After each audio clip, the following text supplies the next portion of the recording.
from Joe Biden's hometown, Wilmington, Delaware. Mr. Vice President, this is your first appearance on Face the Nation as Vice President. It's my first appearance as Vice President. We looked it up. This is your 53rd appearance on Face the Nation. In 36 years in the Senate. It's no surprise that you set up quite a record as commuting back and forth from Washington to Wilmington every night when you were in the Senate. I'm told that the roll call figured it up, the Capitol Hill newspaper, 7,400 round trips. Something like that, Bob. In what, 36 years? In 36 years, about in the Senate. 200. So it's no surprise, I guess, that even though you now have an official residence in Washington, here you are taking your first weekend as Vice President. Well, my mom still lives here, and it's a short hop, and I told her I'd get home as much as I can't convince her to move to Washington, so she lives in the same place that where my home is, and so if I can get home here to see her, it's good. Well, that's great. Mr. Vice President, let's start with your new job here. You are following what I would say is the single most powerful Vice President in the history of this country, and certainly one of the most controversial. He basically became the Deputy President.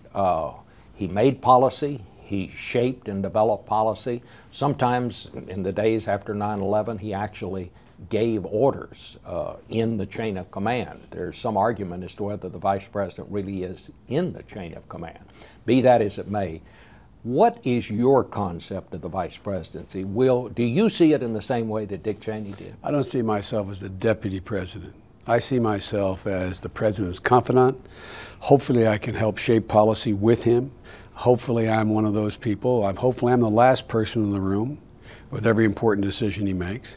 Thus far, that's how it's worked. The agreement he and I have is that I would be available for every single major decision that he makes in the room. I'd have all the paper, all the material, all the meetings. And again, not for me to make decisions, for me to give the best advice that I can give. Bob, when the President was generous enough to ask me to join him as Vice President on the ticket, I asked him that, I said, I don't want to be on the ticket, Mr. President, unless, at that time, Senator Barack Obama, I said, Barack, I don't want to be on the ticket unless you're hiring around for my judgment. If you trust my judgment, if you think my judgment is value added and I can be involved in all this, then I'd be honored to be with you. So that's what I view my role to be, a confidant, an advisor, essentially the last guy in the room when he makes these critical decisions. Well, the first job, obviously, and we heard the President spell it out already, is fixing the economy. And I hear both you and the President say it's worse now than perhaps you thought it was. Well, it's worse, quite frankly, Bob, than everyone thought it was, and it's getting worse every day. I mean, there's been no good news. And there's no good news on the immediate horizon. The only good news is the President acted swiftly. He's put together an economic stimulus package that we believe and outsiders believe will create 3 to 4 million new jobs and set a new framework for the economy to develop on, a new foundation. So we're off and running, but it's going to get worse before it gets better. There's already opposition from the Republicans. They say they want to help, they recognize the problem, but they say there's too much spending and not enough in the way of tax cuts. Well, aren't you going to have to give them a little something to get the kind of bipartisan support you really want? Well, we've already have a lot of bipartisan support. For example, on the Senate side, which is now the bill is going through the Senate side, a significant portion of what's in the bill already from the outset was placed there by Republicans. I, for one, personally was on the phone with 6 Republican senators, key Republicans, asking what they need, what they want, and we compromised ahead of time in terms of what we put in the bill, number one. Number two, I think you're going to see a product that comes out of the Senate that is one that is truly bipartisan. I think we'll get a significant bipartisan support out of the Senate. And I think the end of the day, after the Senate, to use Senate jargon, the House and the Senate go to conference and reconcile the differences, which will be very rapidly, I think you'll see a fairly strong vote across the board out of 535 members for this stimulus package. Mr. Boehner, Republican leader over in the House, he wants lower tax rates for the two lowest tax brackets rather than the $500 tax credits that your plan calls for. He wants more tax breaks for small businesses. Those sound like things that Democrats could be for. Well, they are, but here's the deal, Bob. What we're trying to do is get money out the door as rapidly as you can. Let me give you an example. There was a debate about eliminating taxes on unemployment insurance. Well, that's a good idea, except guess what? You don't get the benefits of that for a year from now. So what we did was increase unemployment benefits. So the same effect, quicker way to get the money out the door. Why? You've got to begin to stimulate economic growth. That's how we're going to create jobs. So there are differences we have about how best to do that. But if you notice, roughly 40% of this entire package is tax cuts. That's not what the Democrats wanted. And 60% of it is spending.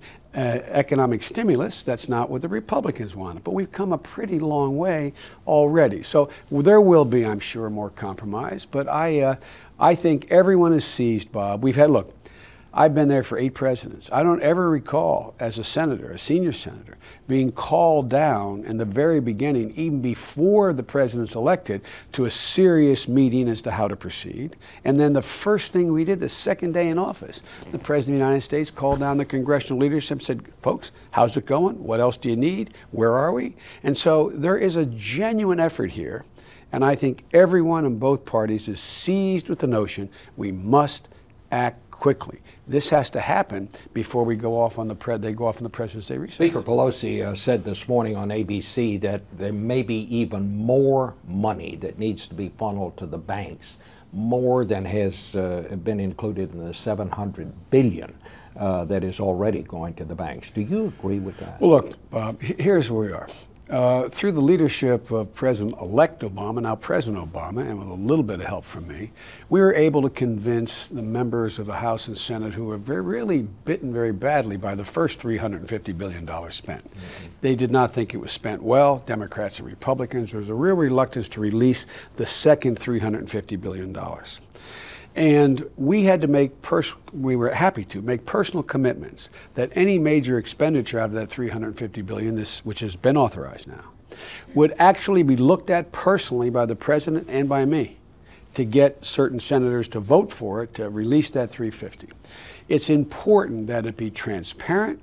It's important that there be accountability, and it's important that everyone know exactly what the money's being spent on. But does that mean you might agree that maybe more will be necessary? No, all I know is we cannot do anything, in my view, realistically more, absent demonstrating to the American public that we can husband their money and have much more responsibility and accountability for this $350 billion we've now been given the authority to, quote, spend on our financial institutions. That's the first order of business. Now, Monday, one of the most talented men, I think most people would agree, in the last 20 years, Mr. Geithner, I believe, will be voted out of, he's been voted out of the committee on a bipartisan vote. I think he'll get a strong bipartisan vote in the Senate, Secretary of Treasury. He will then report back to the President and me as to whether or not he thinks that $350 is enough. But the first things first, we've got to spend more rationally, reasonably, and transparently to move the financial institutions to loosen up credit. And it's about credit for people. They have to be able to purchase their cars. They have to be able to send their kids back to school. They need some mortgage abatement. And so that's what we're focusing on in this $350, this next $350, and we'll go from there.